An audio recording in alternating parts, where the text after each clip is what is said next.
it's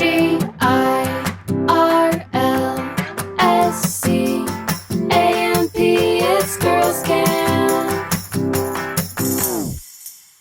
Hello everyone, welcome to Girls Camp, or welcome back. It is me, Haley Rawl, your host, and today's conversation I found to be an incredibly enlightening one. I keep thinking about so many different things that today's guest, Christian Snuffer, taught me in course of this conversation. Christian Snuffer is a CMHC, what does that stand for? Clinical Mental Health Counselor. So essentially a certified therapist, and he talks about a lot of things. He's also post-Mormon himself, so we talk a little bit about his story, and then we talk particularly about psychedelic assisted therapy and how psychedelic assisted therapy can help specifically with religious deconstruction and Mormon religious deconstruction. And I am so excited to finally have had this conversation because I know that it is something that many of us are really intrigued by, feel kind of drawn to or curious about in the post-Mormon space. But I wanted to be sure that when I broached the topic that I was doing it with someone who knew their shit, and Christian definitely does. He has personal experience, he has experience in the field of therapy, and he's also just such a cool person to talk to because he straddles this really fine line between the clinical therapeutic side of things and the spiritual kind of magical side of things. And we talk a lot about that as well, but I just think he was the perfect person to speak to this subject. I think you are all going to love it and learn a lot, whether or not you are interested in the psychedelic thing. We talk about a ton of other stuff too. I wanted to do a quick little campfire chat just to say thank you for hyping me up on the rebrand.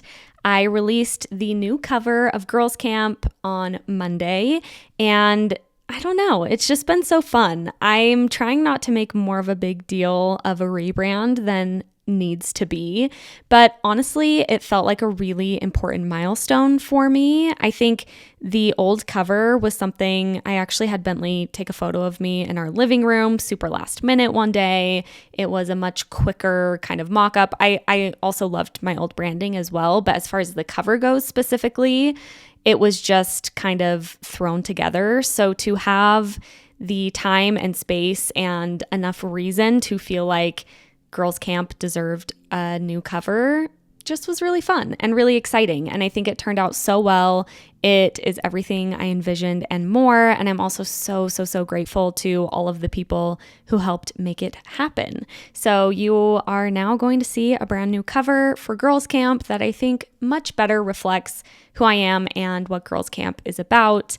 And thank you again for being excited with me about something maybe seemingly trivial like a rebrand, but of course, I'm going to make it a little more important than that. And here is the conversation with Christian Snuffer. Welcome, Christian, to Girls Camp. Thank you. I'm so excited to have you. We were just talking about this, but I feel like psychedelic assisted therapy is a very hot topic in post-Mormon spaces. For sure. Which I'm excited to kind of pick your brain on why the post-religious deconstructing group might gravitate towards psychedelic assisted therapy. So we are going to be talking about that. But before we jump into it, I would love, first of all, if you could just introduce yourself, who you are, where you live, what you do. Yeah, for sure. My name is Christian. I grew up in Sandy, Utah, so I'm very familiar with the culture and the place. Today, currently, I work as a mental health therapist. I run a practice up in Salt Lake City. And I've been doing that. I've been working in some form of behavioral health for almost 10 years now.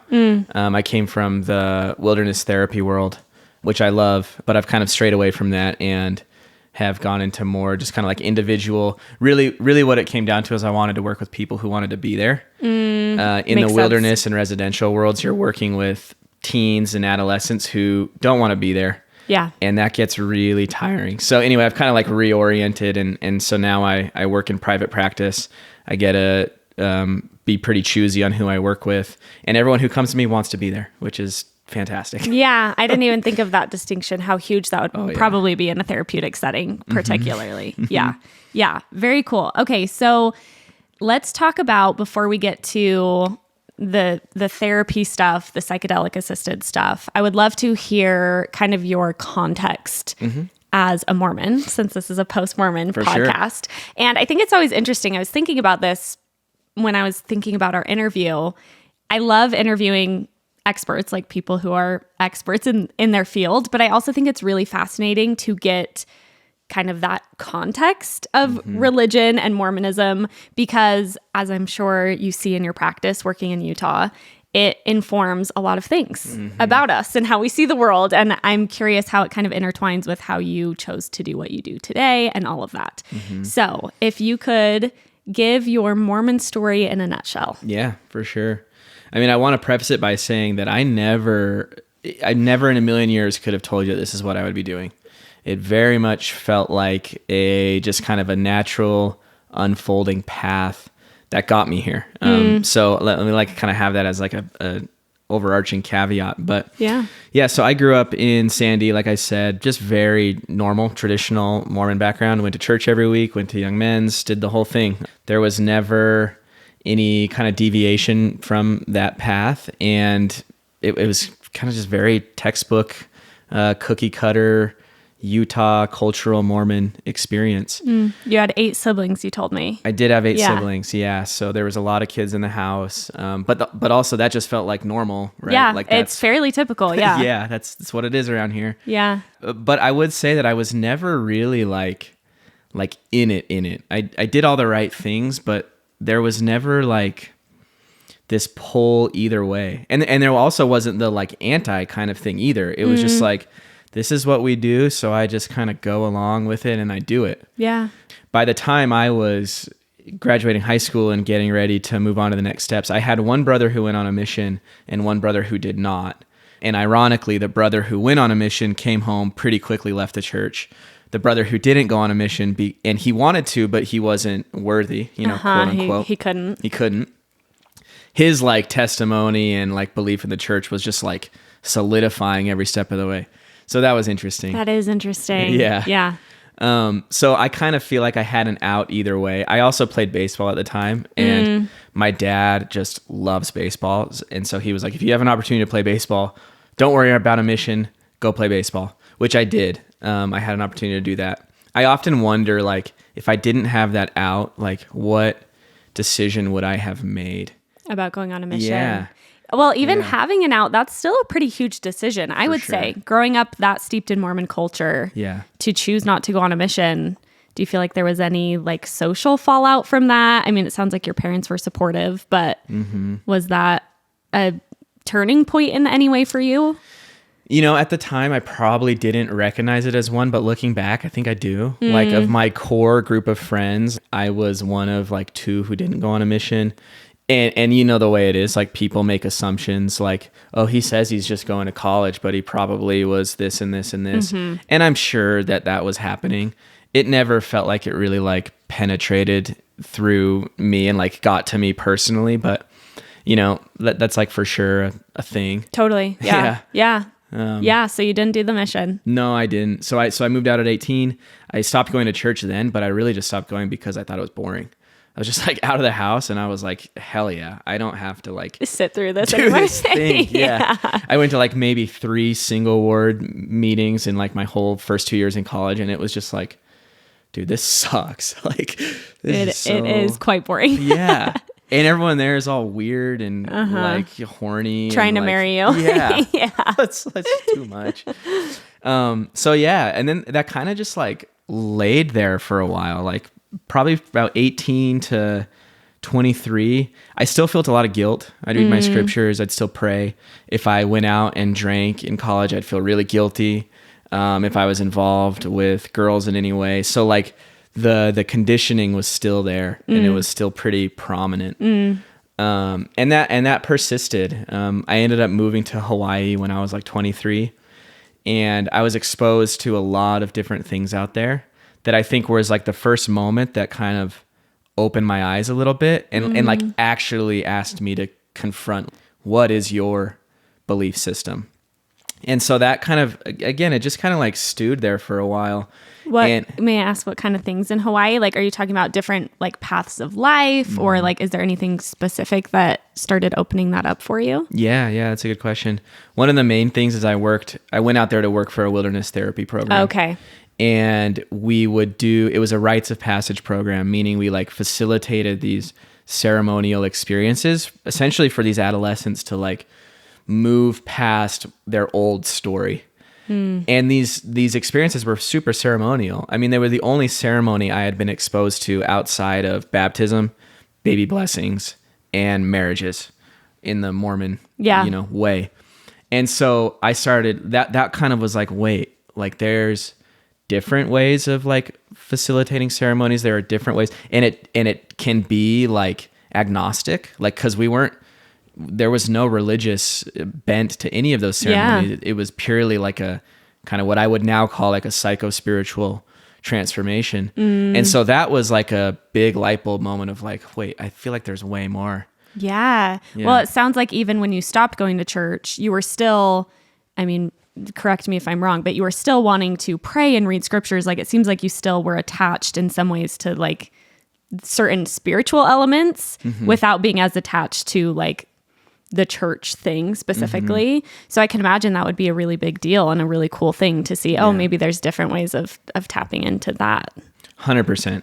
That of all the things that I've gained from Mormonism, I think what I kind of refer to as just like a belief in magic, basically. Like, cool. I've never lost that. My personal opinion is like a lot of people, as they leave, they throw out the baby with the bathwater and they lose contact with something larger than themselves. And I don't think that's helpful. I think you just kind of revert to another end of the spectrum, but we can get into more of that. Ooh, yeah. I'm already thinking so many things about that. Yeah. Yes, we'll put a pin in that because yes, so many thoughts on that. Yeah. Okay, so I'll finish my story real quick. Yes, great. So around this time as well, my dad actually got excommunicated from the church, which was like a huge disruptor in the family. Yeah, and I there was a pivotal moment where he got a letter from the stake president at the time, who essentially said like, "You have now damned your family to hell," and that was really jarring. But then time went on, and I could see how clearly the experience in the home had only improved. It had only gotten healthier. We had only gotten more expansive in our ability to tolerate other things. Like it was just such a blatant like lie that I was like, this is nuts. Like, how can you really think that or say that to somebody? Yeah. You know? So you feel like after the excommunication, the family dynamic improved. For sure. Yeah. And I look at how my youngest sister was raised, like post that excommunication, and like how she was raised with just so much more balance and understanding and less rigidity and black and white and shame, most importantly. You know, there would be like a beer at dinner where like when I was 15 or 16, that would have been like existential. Oh, so bad. Crisis. Yeah, absolutely. Totally. So she's like 15 and can like taste a beer and it's like super normal. And then she grows up and goes into college and she's not like repressed and like, you know, all chaotic. So totally. It was just so apparent, like, this feels way healthier. Wow. And so that was a pivotal thing too, of like really losing a lot of faith in the institution. Yeah. Yeah. Yeah. I mean, like you said, it kind of exposes if you don't have a counterpoint of what a family is like outside of the church, right, it can be easy to assume all the good things about our family, all the love and all the care stems from Mormonism. So when you take that away and you see, actually, that's all still there. And in fact, it might be easier to access that or, you know, without those layers of shame. Yeah, that's really interesting. Totally. Yeah. So you're seeing all those things. You hadn't been going to church. Was there kind of an end point or a time you chose to really step away? Yeah, that's why I kind of think my transition, well, what I now know just working with people, it's actually pretty normal. But at the time, I didn't realize that I was actually in like a 10-year process. So it was around the time of like 23 that I also had my first, what I would call like intentional psychedelic experience, which really just opened my eyes to like a lot of things way bigger than what's going on. But then even that just kind of laid there. And then I would say it was all the way till I was 28 or 29. I'm 32 now. When I met my wife, and a series of things transpired that essentially like put me in contact with rage, like all of the anger that I had never felt. Because for all that time, from 18 to like 28, I would say, I don't go to church. I have no ill will either way. It's what it was. It's where I grew up, and I'm totally fine. It was like some things changed, and then I was like, wait, I'm actually really mad about a lot of stuff. Yeah. And that's kind of been my work the last 3 or so years of like integrating that rage, like channeling that appropriately, and also just feeling it. I think when it stays repressed for so long, like you can't move through the process until that all comes up. So it's been long and drawn out, but also like I didn't know it was happening, which is, I actually think that's very common too. Yeah, that's interesting to hear you talk about that, because I feel like I can relate hearing multiple people's stories where it's kind of like you said, in retrospect, you start to see these points of your journey and you see where they were pushing you, but while it's happening to you, you don't see it that way. I also so appreciate how you spoke to that experience of the kind of dormant rage.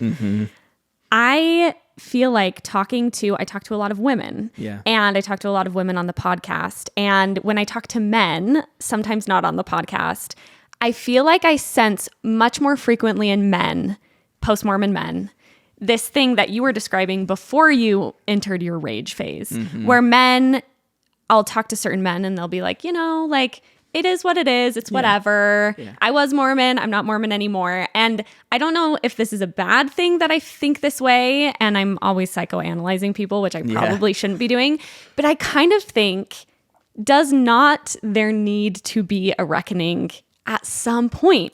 And, obviously everybody's experience is different. So I'm not saying everyone needs to have that same experience you laid out. But I do find it fascinating that sometimes I feel like people, particularly men, kind of act like, I was Mormon, whatever, I'm not anymore, which to me feels so impossible to not have some sort of reckoning with all of what that meant. But I wonder with men if it's something that is harder to access, or if it's easier because of all of the, messaging around masculinity to just like pretend that it didn't affect them or something. Yeah. I think you're hitting on like gold. And I think you can trust your intuition. I think you're right. Yeah. And as my experience as a therapist, like I think a lot of men have a really hard time touching that anger. And this gets very psychoanalytic, because I think what it requires them to confront is that they're not only angry at the church, they're really angry at their parents. And they don't want to touch the like honor thy father and mother is like too ingrained, where they believe I have to only feel good things toward them. And if I allow myself to feel any sense of negativity, I'm not honoring them. Yeah. So I think it's intimately tied. And I think you're right. And I think there are a lot of times where I'm sitting with, a man in my office, and we're going through kind of post-religious work. And I just want to say, like, dude, you're angry. Yeah. But you've got to like, let them. Like, got to let them come to that conclusion themselves. Totally. But I think you're right on. Oh, that's so fascinating. I've never really connected it to the parent piece. And I can so see that feeling this, the honor thy father and mother. They don't want to say, my parents raised me in a way that didn't feel good in multiple ways. Do you think there's an element of that too with just, this is maybe a more general kind of obvious thing, but just men wanting to be unbothered and just like, oh, who cares? It was fine. I don't have to. I don't know. There just seems to be this kind of element, and maybe even like a pride element sometimes of really, I think, reckoning with the rage, at least for me, was also reckoning with, I was super wrong about something. And I really participated and leaned into this thing that now I see as problematic and harmful. And I think there's an element sometimes of like swallowing a pride of, I was wrong about something big and I dedicated a lot to it. And I think sometimes perhaps that could be more difficult for men as well. 100%. 100%. I mean, because you essentially have to combat that ego that wants to believe like I knew it was right, I know what was right, and I always did what was right. Yes. And you know, to their credit, if you're in this position, like that is a huge undertaking. Like let's not minimize that. We essentially have to like break down the entirety of what you thought, you know, not even religiously, just like Everything. as a human. So it's huge, but also is. it's like, I think that's beautiful, because I think on the other side of that breakdown is an opportunity for authentic spirituality and connection. Yes. Yeah. Let's jump into the thing we put a pin in, because thank you for sharing your story. I think that's really wonderful, helpful context. I am so curious how, and maybe this plays into kind of like what it was like for you to deconstruct and then reconstruct. I'm curious your thoughts on what you were talking about as far as throwing the baby out with the bathwater, right? Growing up kind of hyper spiritual, hyper religious, maybe not even hyper spiritual, but hyper religious. Yeah. And then deconstructing a religion. And I have found myself, just to give some brief context on me, I feel like there was a good 2 years where anything remotely spiritual, even kind of wellness things, felt very triggering to me. I felt very skeptical, very wary, and I just felt like I didn't know how to do anything spiritual without it immediately triggering in my brain Mormonism. So when I heard people even using words like ritual or ceremony, like you were saying, I kind of resisted that. And I feel like I still have a bit of resistance. Like that's still something I'm kind of figuring out where I resonate with spirituality. But I would love to hear what it was like for you, because you're already practicing at that point as a therapist. And it sounds like you were, you know, you had done psychedelics before, you were involved in maybe these spiritual things. What was it like to deconstruct and then maybe like refine the spirituality, or how did that work for you? Totally. Yeah.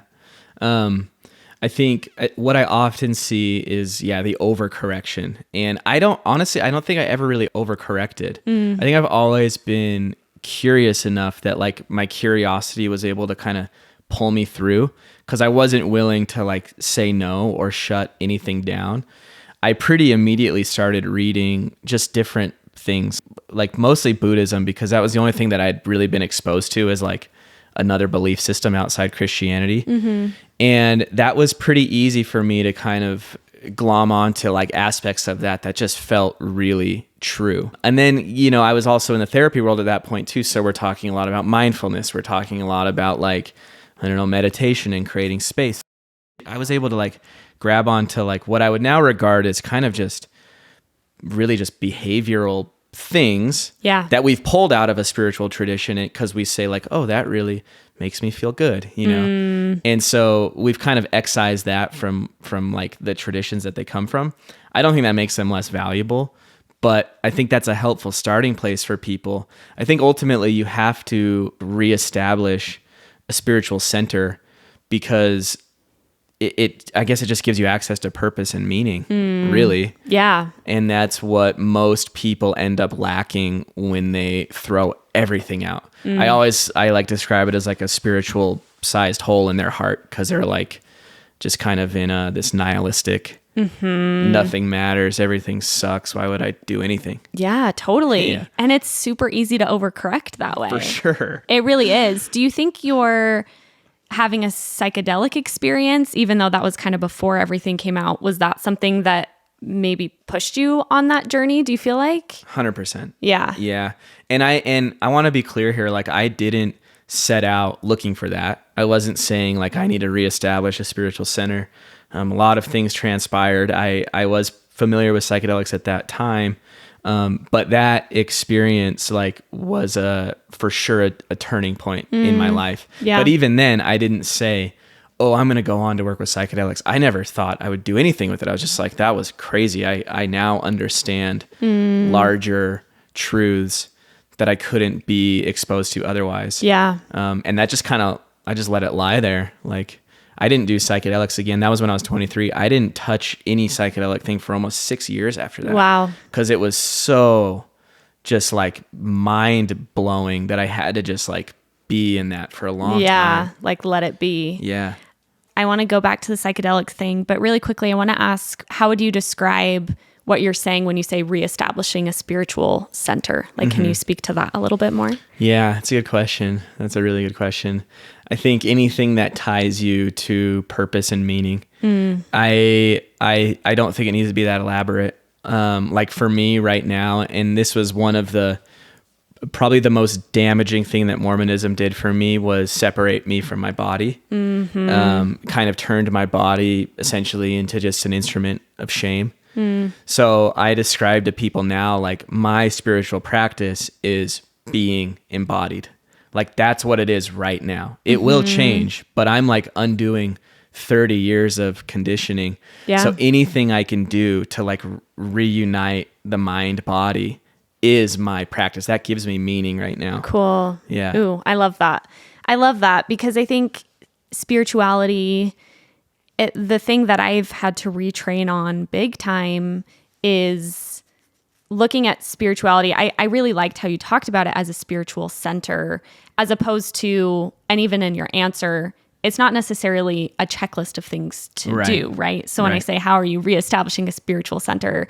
I'm sure there are things you're doing to feel embodied, but I like that it feels focused on meaning and purpose. Yeah. Because I think maybe that's something that makes me skeptical sometimes, or is a little bit of a turnoff to certain spiritual practices, is it feels like it becomes more about the actual thing than about the goal of purpose and meaning. Totally. So, you know, we could talk about like the cold plunge bros, or like, not that Bentley. I think my husband. Exactly. Yeah. But like, I think he works with you. And so I think it does have the intention behind it. But I think a lot of people think, oh, if I just cold plunge, then that's the thing. Right. Totally. But I love how you speak about it as, what's the purpose? What's the meaning? And then there are obviously tons of different modalities to get you to that place. Infinite. Yeah. Yeah. It's very individual. That's what I'd say too. Like, I think people get too caught up, especially when you come from a religion and you're used to like a really defined structure. You kind of glom onto like weird shit that is like, I don't think it needs to be that rigid. And if you fall back into rigidity, you're probably just recreating like what you came from. Yeah, you know? Totally. Yeah. Totally. I'm curious with the psychedelics because I was actually having a conversation about this with my mom, funny enough, my very Mormon mom. And I've done a small dose of mushrooms.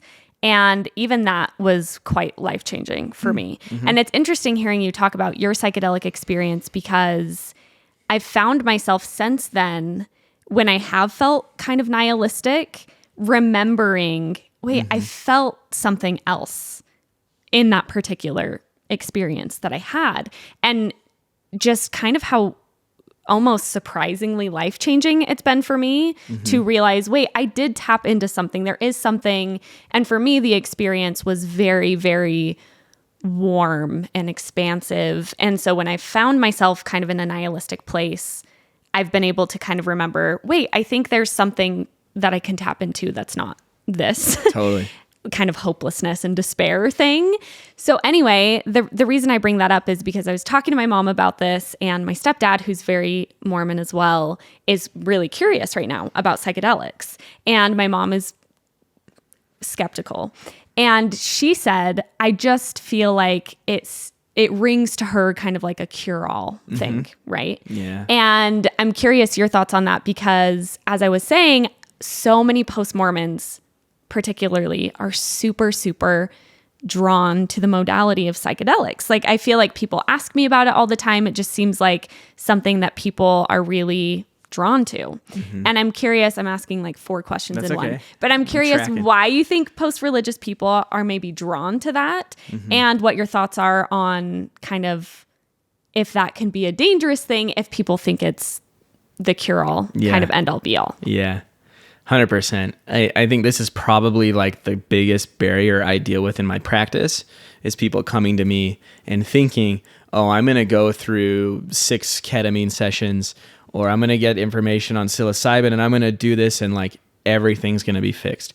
Honestly, that doesn't exist. I don't think that exists in any modality. Like, you have to work for it. And I've almost become like a little extreme, where I think I scare people off, because I'm like, I need you to realize like this isn't going to fix it, and it's going to call you into a larger process of work and integration that might be really uncomfortable. Yeah. Like it might be uncomfortable, but going back to what we were just saying, but I think it will be uncomfortable, but you'll have some purpose and meaning attached to it.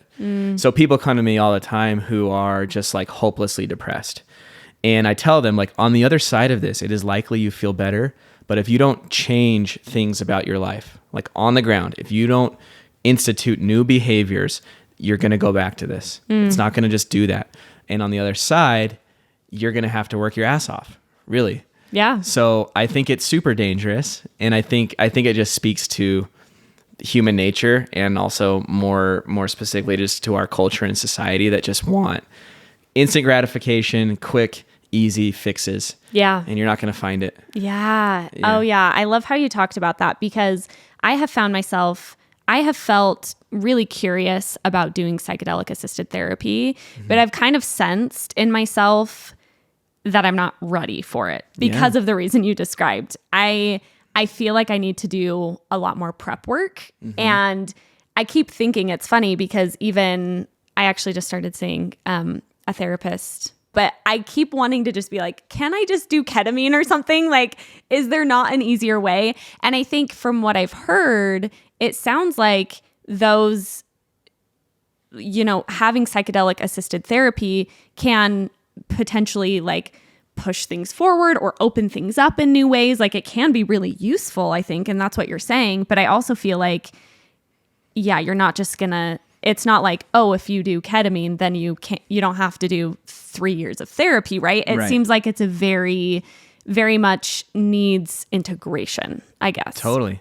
And I think it can condense the experience and perhaps speed it up a little bit, but it's not going to just fix it. You know? And it never will. Yeah. I get really frustrated when people say like, I'm just in a really low spot and I'm going to go to this ayahuasca weekend and I'm really excited because it's going to be better. Yeah. It's like, dude, I hate to break it to you. It's not. Yeah. It's a lot more than that. Totally. What do you think the benefits of psychedelics are in a therapeutic setting? Yeah. So I'm excited to talk about this. I don't really want to talk about it from like the clinical scientific lens. Yeah. That's for sure valuable, and like that's we should be informed on that, and I am informed by that, but it's not what's exciting to me. Yeah. Like, let's talk about the exciting stuff. Yeah, I could sit here and tell you like biochemical benefits of all these things, which is great, but I'm more interested in like the spiritual aspect. Cool. So I think like we need to kind of divide psychedelic experiences. We'll just keep it simple into like transpersonal. So basically things beyond you, like stepping into realms of what I would call God and consciousness and like unity. Like when people say like the universe, like these kinds of things where you're tapped into energies that are just so much bigger than you, and they kind of force you to confront the reality of your smallness. But I'd almost say that in like that's not smallness in like a bad way. That's like smallness in like, whoa, the things that I think are really important and really matter, and the things that I latch onto as like not working are actually so trivial that it's silly that I've put any of my mental, emotional energy toward this. Yeah. Connecting you with larger experiences of love. Like that's a very common experience, to come out and realize, whoa, I am just love. And all of these things that have been keeping me from loving other people and loving myself are irrelevant. They're just stories. They're just narratives. So they have the ability to kind of like just separate you. Well, it's just turning the ego off, basically. They get to turn the ego off. And so you get to just kind of be pure, like uncontaminated love, basically. Yeah, cool. Yeah. So cool. Even just hearing you talk about it, I'm like, that sounds really nice. It does sound nice. Even just thinking about that perspective shift, right? Not even under the influence of psychedelics is huge. It's funny because hearing you talk about it, I was thinking about just the Mormon framework, and how I think in the Mormon framework, they encourage an eternal perspective, right? And that's kind of as close as it maybe gets to what you're talking about, to like feel that connection to something greater than yourself. But it's so deeply conditional. For sure. You can have eternity, you can have love and God, but you have to do this and this and this and this and this and this and this. Right. And so to even hear someone talk about that connectedness without those conditions, it's crazy how good that feels, you know? For sure, yeah. And that you can access that now. I mean, that's the thing about Mormonism too. It's like, do everything right so that when you die, you can reap the rewards. Yes. Which is just a crazy way of like distorting time. And I think it inherently like separates people from the present moment. Yeah. Which again is kind of what I was saying of like being embodied. Like there are a lot of reasons for that, you know, shame, guilt, all that stuff, but also just like the relationship to time. Like you can experience that now. You don't have to wait till you die. And I think to their credit, like probably doctrinally, that's more what it is saying, but it's like all skewed through gets a little the convoluted. institution. Yeah. Yeah. Okay, so you're saying there's the transpersonal. Okay, Is that what you called it? Yes, Yeah. transpersonal. And then more like, I don't know, what I would just call like pragmatic. Because like transpersonal are also what people are talking about when they're talking about, you know, quote unquote ego death or like a heroic journey, like high dose experiences that really just kind of blast you off. Yeah. Then there are more just kind of like, the pragmatic, like lower dose experiences that are very insight based. Like, oh, I can see how this pattern is not making sense in my life and I need to intervene and do something different. Or I can see how I'm carrying like this level of anger that is not helping me move forward in whatever way would be best for me, my family, and the people around me. So it becomes a little bit more, I would say it's like closer to the ground a little bit. Yeah. A little bit easier to say like, how do I put that into my life? What do I need to do? Because the transpersonal ones, if I come back to you and I'm like, dude, Haley, I just went to the center of the universe and I am pure love. Yeah. You know, and it's like, that's cool, Whoa, man. yeah. What do we do with that? You know? Yeah. And so you've got to like... And you got to go to work tomorrow and you got to... Yeah.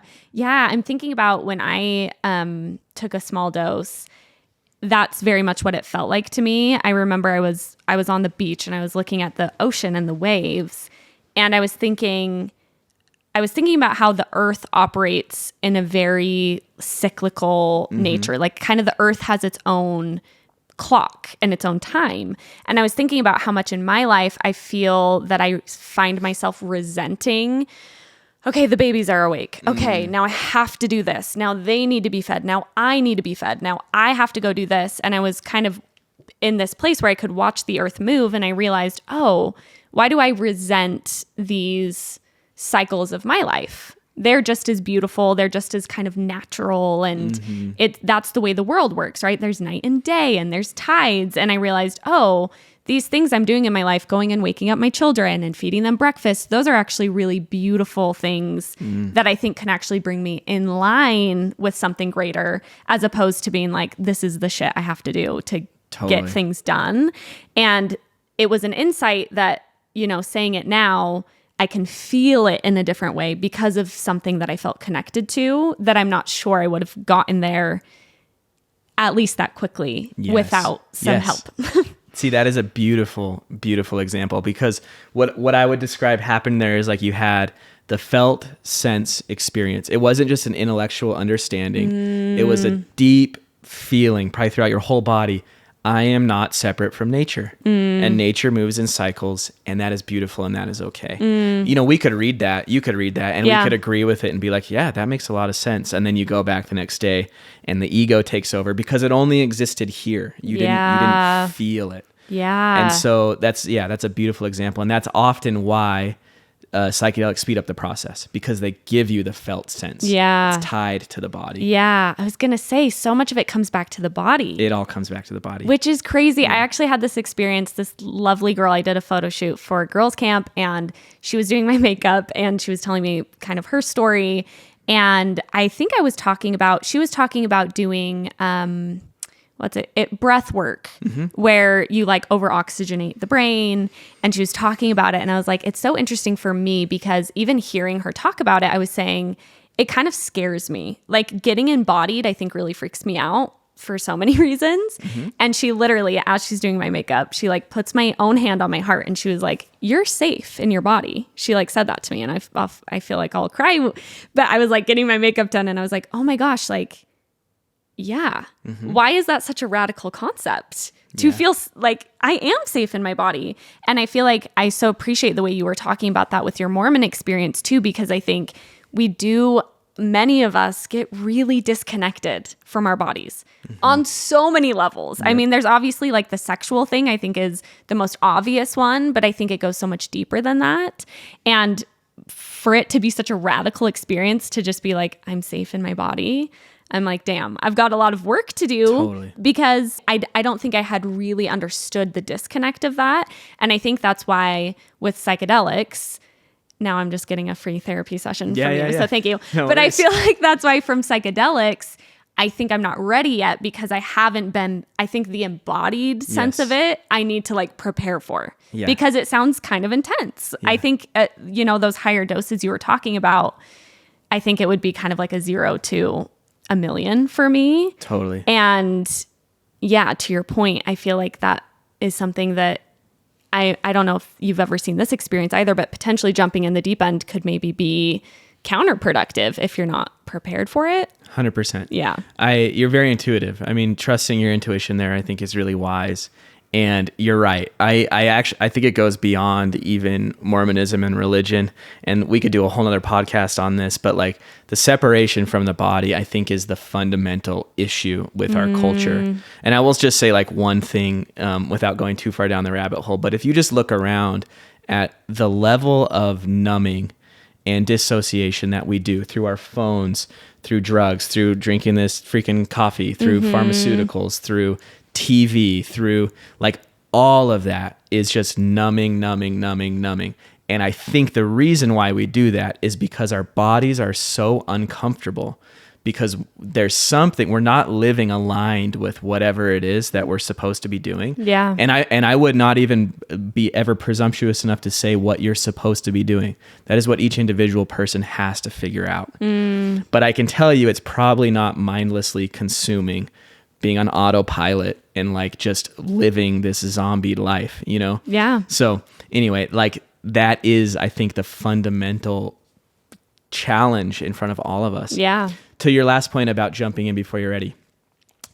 So like just, what's the word I'm looking for? Just like psychologically. So one of the last areas of defense that we have is dissociation, meaning like my system is totally overwhelmed. I don't have any solution here, so I'm just going to dissociate. And we just kind of like float away and you kind of exist up here in the clouds. We all do it. It's a very normal thing. It becomes a problem when it's chronic, when you live your whole life dissociated. So sometimes when a person is not prepared for a psychedelic experience, they go into it and it's perceived as threatening. And so they dissociate. So I hear this all the time. I took like X amount of grams. I took like 8 grams of mushrooms and I didn't feel anything. What is wrong with me? Do I just need to take more? Do I need to do this? Or they just don't work for me. What I think is happening in a lot of those cases is it's just the body, the psyche is experiencing as threatening. And so they just dissociate. Completely dissociate. Nothing happens. Wow. And the inverse is true as well. When someone, I don't know, let's just say when someone is like really prepared, they take a gram and they have blast off heroic style ego death journey, and you're like, you didn't take that much, but I think there's something about their psyche that's prepared to go to that place. Yeah That's so crazy, because that woman doing my makeup, she said something she said to me too, because she has gotten really into like a lot of different kind of energy work. She said your body is really good at protecting you. So like in that case with dissociation, it's like if your body knows it can't fucking do that, like it's going to send you elsewhere, which is kind of cool. It's super kind of cool to think like how powerful and intuitive our bodies are. And to tap back into that is really, really powerful, because she was saying with that breathwork thing, she was like, like she had a really significant experience, but she's like, I feel like my body was kind of like knew what I could handle. Yes. And I was like, wow, I'd never thought about that either. 100%. We say all the time, like, let's trust the medicine. Like, let's let that dictate the experience, because we're essentially just saying, let's trust your Yes. your body. Yeah. you know? Yourself. Yeah.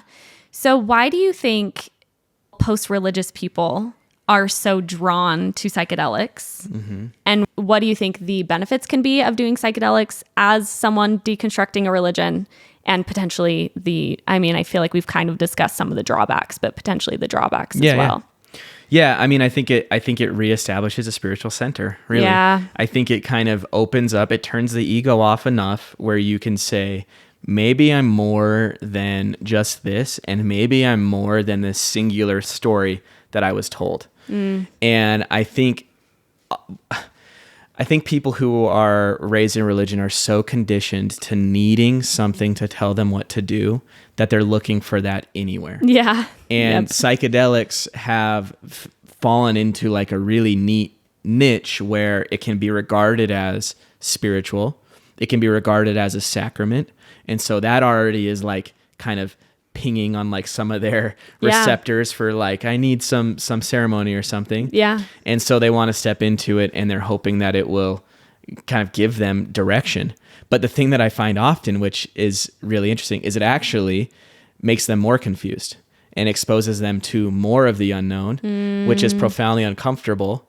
But again, I think that is part of the process. Yeah. And like, I probably shouldn't say this, but I kind of get a sick satisfaction out of that You're like, experience hey. when they come out and they're like, wait, I'm way more confused. I'm like, yeah, you are. Yeah. I mean, it makes sense, right? Yeah. To your point, it's not going to just wrap everything up in a bow. It seems like it's just like opening yourself up to like possibility and even room for growth and progression. Totally. Yeah. Which, can be deeply uncomfortable, especially for post-Mormons. You're so right. Like, we just want to we're so used to being told, this is what you do to be a good person. This is what you do to have the ultimate reward. This is how you love. This is how you serve.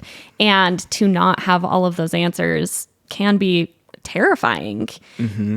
But that's an interesting note to make, that it's not just going to like give you answers on a plate. No, but I think what it does do is it makes you typically, I mean, I guess I should put that caveat there. Every experience is different. Yeah. We can't say what it's going to be like, but often the experience that gives people the most hope is recognizing that you are so much more than just this body right now. Like, you are universal, infinite energy, and like, you will be around and you have been around forever. And so it's not that big of a deal what you're dealing with right now. Yes. That perspective thing. Every time you say it, it's like, it almost just like, oh yeah. It's like I think that's probably the point of meditation and stuff, right? Like, wait, just remember, like, it's not a big deal. It's really not a big deal.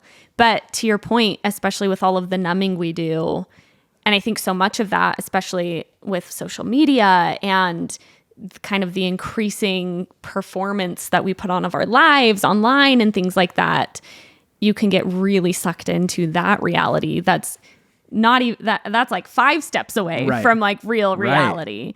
And I just always think I don't envy people who are growing up in this day and age with the social media things. Like, I just think there's so many layers continually being added on of that distance. And it's so easy to just like lean into it and just go about the motions of life. Just get pulled away. Yeah, absolutely. What is the difference between psilocybin and ketamine? Do you have like any thoughts on recommendations? Like, who do you think is a good candidate for either medicine? I would love to hear more about the separation between those things. Totally. Yeah. So ketamine is federally legal. So anywhere in the United States, you can use ketamine as like an off-label use for therapy. I was going to say for whatever reason, but I don't think it's for whatever reason. In Utah, this is a very, very popular form of treatment, and I think it's because of some of the things that we've been talking about. Number one, Mormons are conditioned to be very receptive to pharmaceuticals. So if it's coming from a doctor, then it's like, oh, it's good. Yeah, it's fine. It's safe. Fine. Yeah. Which is going to be so funny when psilocybin comes down the line, but that's another conversation. Yeah. So ketamine was basically it's a anesthetic medicine, and they were giving it to people. It's been around forever, but they were giving it to people, and people were reporting like really psychedelic transpersonal experiences. They were giving it to them for like to go into surgery, and then they're like having this oneness experience and coming out on the other side and just like, you know, being more mentally and psychologically healthy. Wow. So they started researching it. Long story short, they found that it was really effective for treating what they call treatment-resistant depression, which is basically quantified by like, have you been on multiple antidepressant medications with little to no change? Then ketamine becomes a really helpful alternative. So ketamine exists in the medical model. Like any of these ketamine clinics that you're going to, you're going to find a variance of like how, you know, ceremonial or ritual the experience is versus how medical it is. Some of them are very medical. You just go and you sit in a chair, they hook you up to the IV, and you have your experience and you leave. Not a lot of like preparation and integration work on either side. Some of them, I would put myself in this camp, is kind of, I kind of refer to it as more like a boutique style clinic where it's like, it's small, it's very intimate. A person is going to sit with you the whole time. It's going to be a ceremonial experience.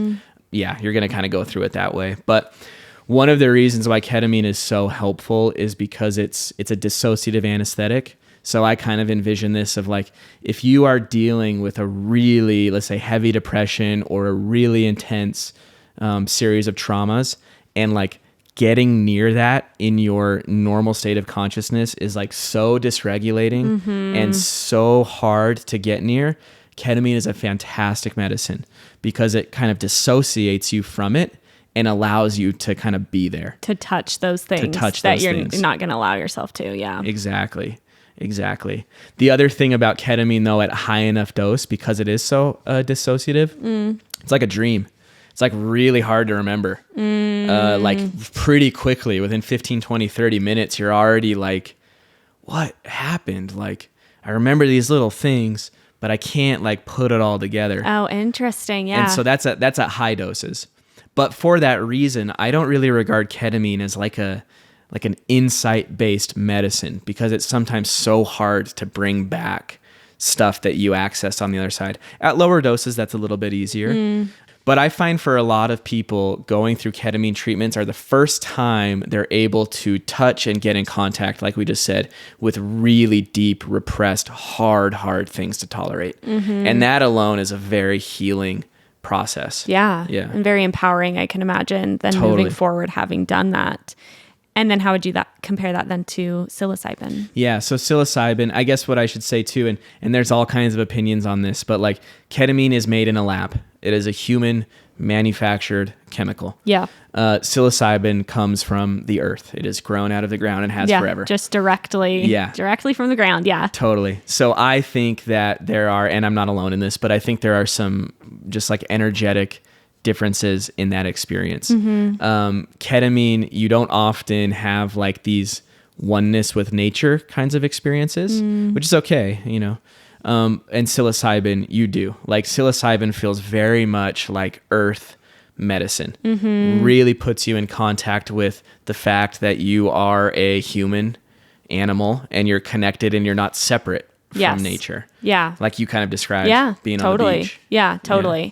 If someone out there is listening and they're interested in a psychedelic assisted route, is there some different types of things that you see that you think, oh, this might be a better option for you? Like, what's that like as far as like what you would recommend for different people dealing with different mental things? Totally. Yeah. So this is a little generalized, but I think it's helpful. If you are a person whose mental health issues are keeping you from functioning in your day-to-day life, or are like severely impeding your ability to just move through the world kind of easily and naturally, then ketamine is probably a better medicine to help you kind of reconcile what are these huge things in your life that are keeping you really down. Yeah.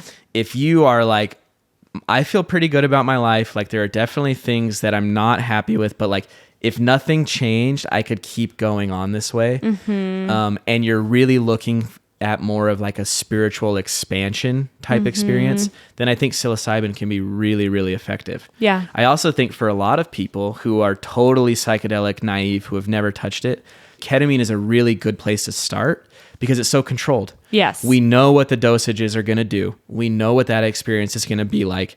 And we can really familiarize yourself with like detaching from your ego. Yeah. Because the first time that your ego gets turned off and you have to ask yourself, am I even real? Or who am I? Or do I have kids or a husband or friends? Do I live in a family? Like, that sounds kind of silly saying it, but like those are real things that come up, and it is scary. Oh, yeah. It's super scary. Yeah. I read, that's reminding me of, I think it's Eckhart Tolle. Yeah. What's his, is it The Power of Now? Of Now.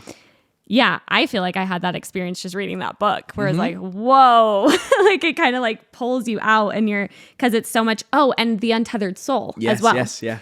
I was reading those. I was listening, I think, to The Power of Now and reading The Untethered Soul. And I kind of had to slow down because it was kind of giving me that.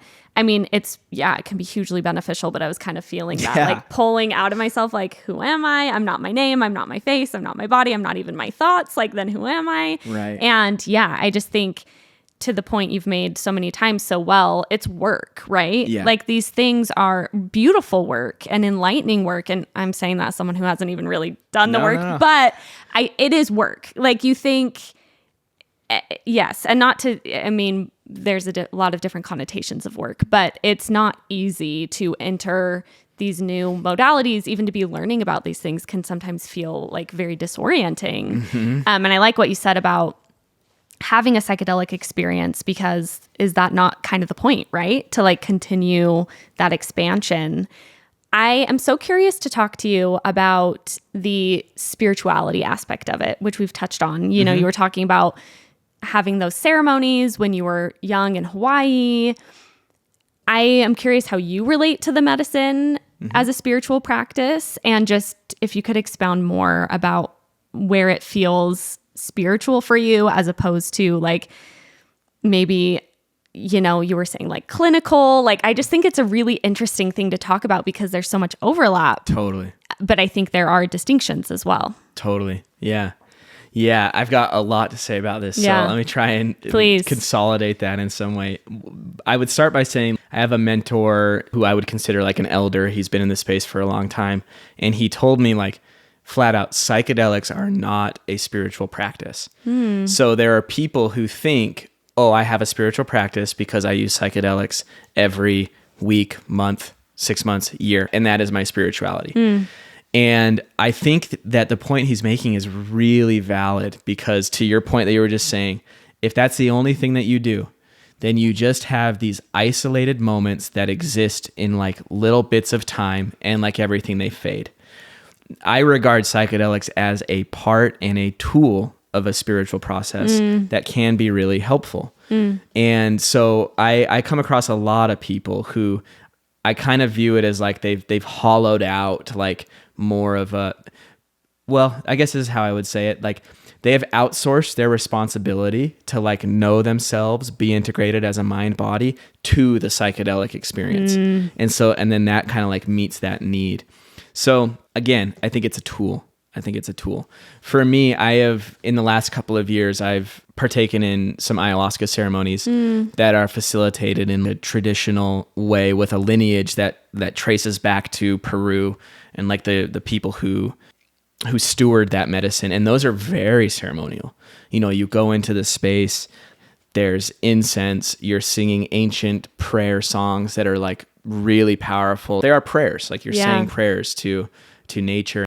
Those are profoundly, I mean, you know, that's like kind of what I think Mormonism is telling you that it can bring you in contact with, but rarely does, because it's just been so sterilized. So yeah, I mean, those are very ceremonial. And then more on the ground for me, like I like to facilitate in a ceremonial way, even a ketamine session where like you come in and like there's music and incense, we have an opening, we have a meditation, a drop in, you're in the experience, you're coming out of the experience, we're gently like easing your body and your energy back into this space, and we're closing it out. And so it's not very elaborate, but it's like clear that there's this beginning, middle, and you are, you know, I'm asking you to come in with certain level of preparation to be ready. So you've been kind of like doing work to get things going before you even show up. Yeah. And I think it just creates a more it just expands the container a little bit and like brings it into your life. Yeah. Does that make sense? Yeah, absolutely. Yeah. No, I'm thinking so many thoughts. Absolutely. I was actually oddly thinking about my dad. He recently passed and he was in rehab for a lot of his life. So I would like go visit these rehabs as a kid. And I remember even then being kind of surprised, I guess, as a Mormon child, that a lot of times in rehabs, there's a lot of, for example, we went to one rehab, we visited him and he was telling us about like they had a sauna and they would then like go cold plunge in the river and then go sauna. And that's, you know, that's pretty like baby steps into kind of like this world. But I'm thinking about even like AA, like Alcoholics Anonymous, and how this spirituality thing, I guess just thinking about where spirituality meets like clinical, I'm struggling to even find the word for like this world, but I do feel like there's kind of a compartmentalization. And I'm realizing that growing up with my dad who had addiction problems, in the world of addiction, they are a lot of times integrating kind of the clinical things, but as well as these kind of like spiritual, more like body wellness practices. Totally. And just thinking about how interesting those overlaps can be and how, again, just the expansiveness of what we can even consider spiritual and how does it qualify as spiritual? And that's going to be different for everyone. It's just like a really interesting thing to think about. Totally. I think one point that feels really important to make. So Mormonism, and I guess it's beyond Mormonism, but whatever, I'll speak to that specifically. Like we have this idea of goodness. You have to be good and you have to be right. And that inherently forces you to repress and cut off aspects of yourself that don't fall into the category of good and right. So that's even something like sadness. I've talked to so many people who are conditioned growing up to believe if I'm feeling sad or if I'm feeling angry, it's because I didn't say my prayers this morning or I wasn't righteous enough this week. And what that's telling a person is there is only, like if you imagine a circle, like there is only this little wedge of that pie that is acceptable and tolerable for you to feel. And if you're feeling anything outside of that, it's because you're doing something wrong. And so that means you can't be whole. You've already severed yourself. And so a lot of what I think psychedelics do for people is they connect them to wholeness. And when people talk about like a bad trip, I think it's because they get put into contact with repressed parts of themselves, energies that are intense and scary that like we've been taught, like, don't do that. You're not that, you're not this. And so I don't know, I guess I just really want to like bring that message here. Like the job is not to be good. The job is to be whole. And anything that you can do to get you closer to wholeness, and the appropriate expression of anger, rage, sadness, all of those things that we think are like bad, I think it's a really helpful exercise. And psychedelics are one of those things. Yeah. You know? Ooh, that's so powerful because I'm thinking about how you kind of mentioned this. There's a society thing that tells us that. Totally. Yeah. And then there's a Mormonism thing. And I'm just thinking about us poor post-Mormons that are having to deal with this really intense extra layer of that, right? Because society tells you a lot of those same messages, but then Mormonism adds this really, really intense moral value to even your emotions, right? Where society might be like, smile a little more. Like, we don't want to hear if you're sad. But then I think the Mormonism layer adds this worth value element to it that feels so much deeper and so much more core, where you do feel like I'd never connected it until you put it that way, but you do feel like, oh, I shouldn't be sad. I should be, enduring my trials with, God gave this to me. And so this is what I should be doing. And I should do it gracefully and happily. Right. And I'm just thinking about, wow, that's a lot of work for people who not only have the societal conditioning, but also that added layer of religious conditioning. Totally. It's intense. And it goes back to what I said about like men perhaps having to confront their parents. That is a super normal process. Like psychologically, you have to liberate yourself from your parent because we're so conditioned to just repeat them. Yeah. You know, so psychologically, like we've known, like, okay, that is a process of individuation, of like becoming a whole person, but that requires you to feel anger. And if feeling anger means that I'm doing something bad, then I can't go there. And it's just this whole like infinity loop of stuckness. Yeah. You know? I can't think of a more, like a way to guarantee more that you'll stay stuck than to like fight what you're experiencing. Ooh, yeah. The know? resistance. Yeah. It's always the resistance. That Yeah. actually reminded me, I wanted to ask your thoughts.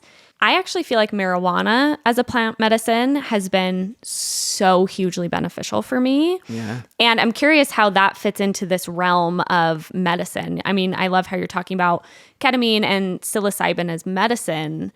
I think marijuana obviously gets a very bad rap generally, obviously within Mormonism as well. But I have found through essentially a plant medicine a lot of help in like connecting in these ways that you're describing, obviously kind of on a smaller level. Yeah. But I'm curious what your thoughts are on utilizing marijuana as a medicine. I know it's just like so much more recreationally used. Just curious what your thoughts would be on that. Well, before I answer that, I'm curious, like, what has it helped you connect or get in contact with? Or I feel like it's more so the kind of like what you were talking about with the perspective shift, where I feel like when I take a little bit of marijuana, usually it's at night and I'm sitting on this couch with Bentley and we're watching like a show, I can just like laugh and enjoy, and I don't have to. I think a lot of my issue is I'm very comfortable in my brain. I feel safe when I'm like, what do I have to do? What do? Like, I'm used to that. I'm used to like thinking a lot, overanalyzing. I feel like I have to do it in order to be a productive person and in order to like stay on top of the things I have to stay on top of. And when I have marijuana, it feels like this experience where I can be like, oh, I don't have to do that. Like, this is what it's actually about. Sitting on a couch, laughing with my husband, enjoying a show. It helps me have that perspective shift out to pull me out of the like rat race of getting things done and like just doing. Totally. Yeah. Yeah. I'm stoked you brought that up. I think marijuana is like a tremendously underutilized plant medicine tool, just because it's been in popular culture for so long and kind of segmented into this thing that like burnouts do or whatever, you know, but you're totally right. I think used intentionally, it actually puts you in contact with a lot of really helpful. It kind of just makes you be.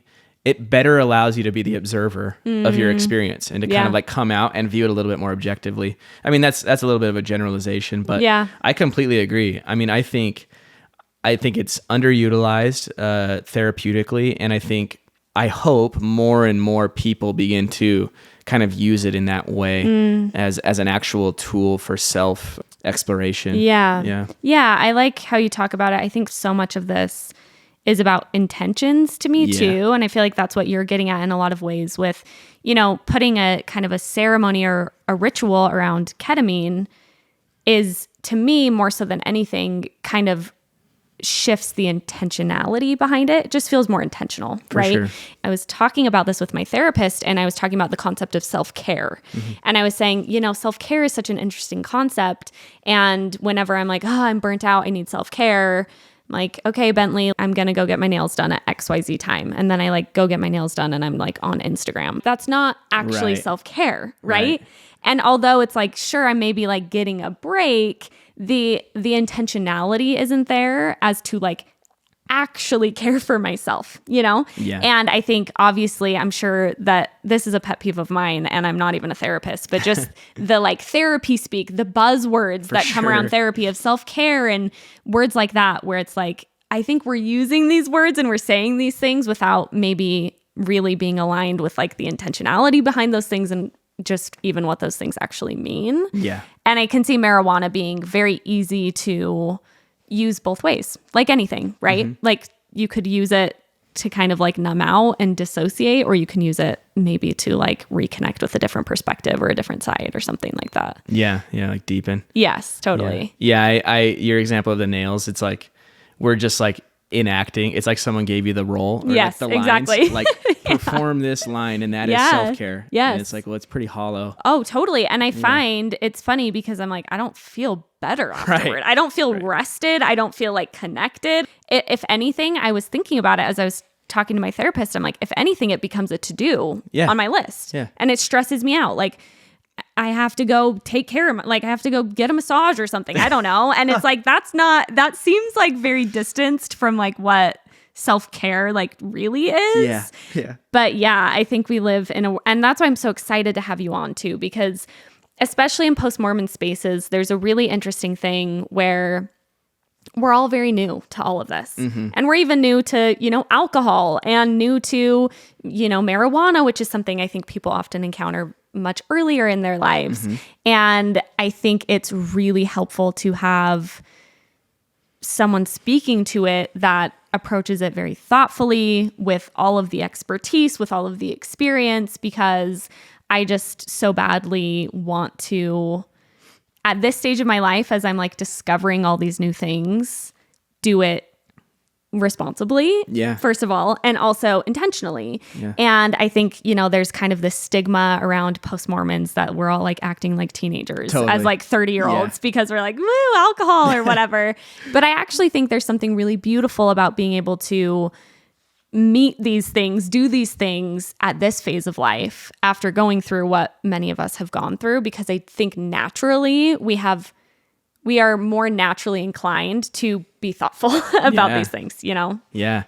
I think that's a really good point. And like, there's often this conversation around like recreational or therapeutic, and it's a helpful conversation for sure. I mean, I think anytime we're just mindlessly indulging, I would say almost in anything that is not great. And I don't mean to present like I never do that. I'm not, I'm a human. Yeah. But I guess I want to just say like, recreational is not necessarily a bad thing. Like you can, I told someone this recently. He's like, I'm going to go out with my buddies and we're going to go hike. And like, I don't know what to do. He was all like, is this recreational? I'm like, dude, like relax. If you want to bring some intention to it, like maybe at the start, sit down, speak out an intention, say something you're grateful for, and like build a stack of rocks, and then go hike. And when you come back, deconstruct the stack of rocks and say thank you to the medicine in the earth. Boom. You added a little bit of intention. Yeah. You spent the day with your buddies and you probably had a great time. Yeah. So I don't want to like scare people away so much of like, don't ever do this outside of a therapist's office or with someone trained. Like they're different tools for different things.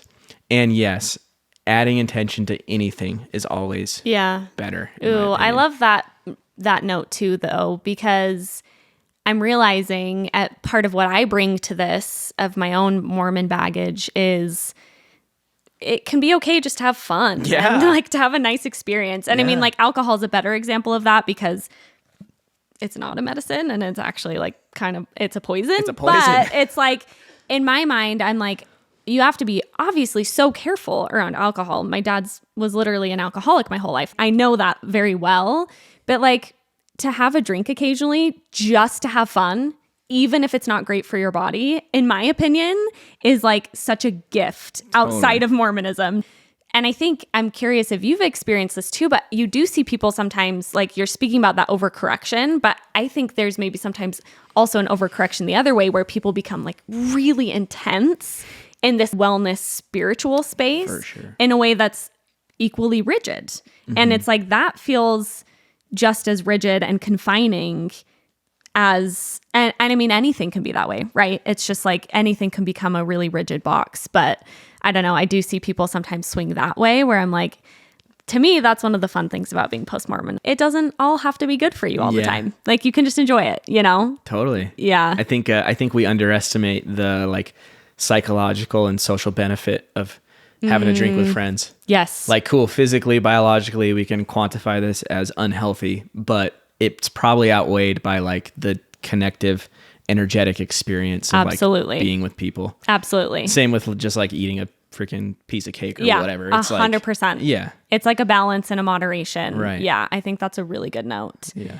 I so appreciate this conversation. Yeah. It was different than I thought in the best way. Cool. And I feel like I'm super glad that we spoke so deeply to that spiritual element of it too. I just feel like it answered so many questions I have. And I just appreciate, I think you have such a cool perspective on all of this. Yeah, well, I'm very grateful to be here, and I appreciate the opportunity. Yeah, I'm so glad you're doing the work that you do. I'm sure it's not easy. I was also thinking that as you were speaking, I'm like, man, it's a lot. And not to compare myself in any way, shape, or form, but I feel like doing this is like you get a lot of For sure. the stories of what a lot of people have dealt with, and it's heavy. Yeah. It's really heavy, and that's not even in a therapeutic setting. So I'm just super glad that you're doing the work that you're doing for people that just obviously are much in need of it. Yeah. Thank you. Yeah, I appreciate that. It requires a pretty high level of self-care. Yes. You're getting your But, nails done yeah, frequently. Yeah, exactly. But yeah, I enjoy it. It feels like a calling. Yeah. And the universe led me here, and so I'm just going to do it as long as it feels good. I love that. Yeah. Any final notes, any parting words you wanted to share? Anything we didn't touch on? I don't think so. I think we covered it. Awesome. Thank you so much, Christian. Yeah, thank you. Maybe you should say Christian Snuffer and attunement. Yeah, attunement psychotherapy. Yes. You can find me on Instagram at attunement psych, and then my website is attunementpsych.com. Yes, Yeah. you're doing great work. Thank you so much for coming to Girls Camp. Yeah. Bye, everyone. G-I